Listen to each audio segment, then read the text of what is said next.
Bakunzi bacu mudukurikira turabasuhuje, tubazaniye amakuru y'imikino.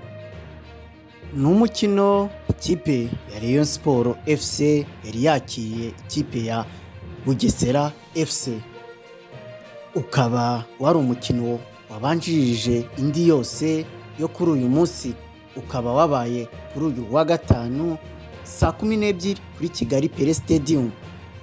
Ikipe ya Rayon Sport ikaba ariyo yari yakiriye.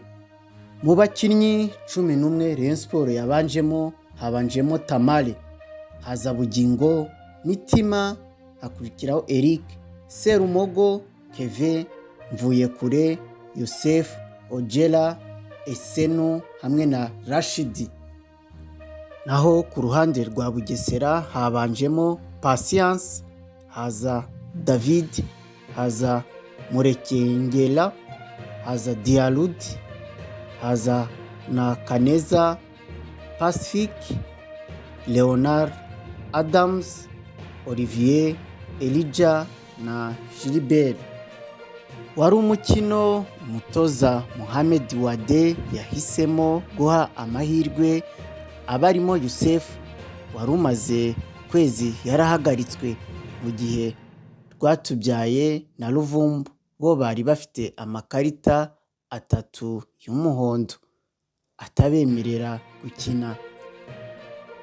Rayon Sport nk'ikipe yari iri mu rugo yatangiye yataka ishaka igitego hakiri kare bigaragara, ariko n'abafana bayitizaga umurindi wayo bareba ko ikipe yaza kubona igitego hakiri kare. Ikipe ya Rayon Sport koko byaje kwihira hakiri kare, aribwo ku munota wa 9 Rayon Sport yafunguye amazamu ku gitego cyiza cyatsinzwe na myugariro Hakimu Bugingo.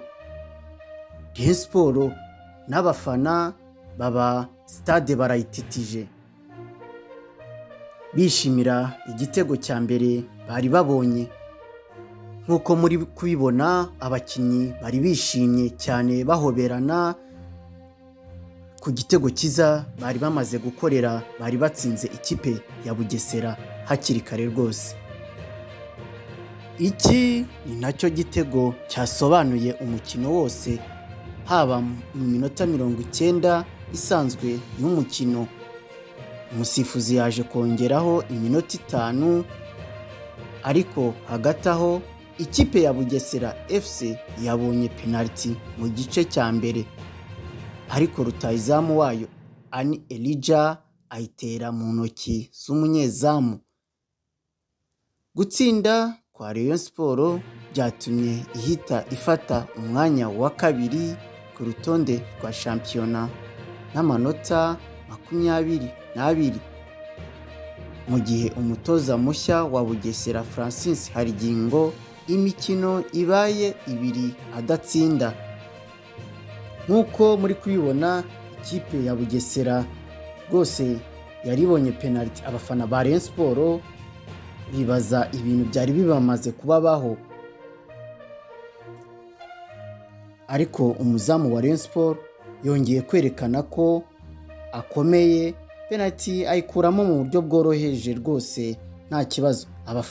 Abakinnyi bari barimo bamufelicita bamushimira akazi yarakoze ko gukuramo iyi penalty, mu gihe imitima y'abakunzi ba Rayon Sport yari yakomeje kubarya. Nubwo Bugesera yari yamaze kurata iyo penalty, ariko yakomeje kotsa igitutu Rayon Sport ishaka ko yakishyura, dore ko byagaragaraga ko byashobokaga. Bugesera yacuritse ikibuga mu minota ya nyuma ishaka intsinzi, ariko ba myugariro ba Rayon Sport bakayibanibamba. Imipira myinshi bagiye bayigarura bayikuramo, ari nako Rayon Sport nayo ikomeza kwataka ngo irebe ko yatsinda igitego cya kabiri, dore ko igitego kimwe nta kintu cyari kimaze. Umukino wakomeje, ari nako Bugesera nayo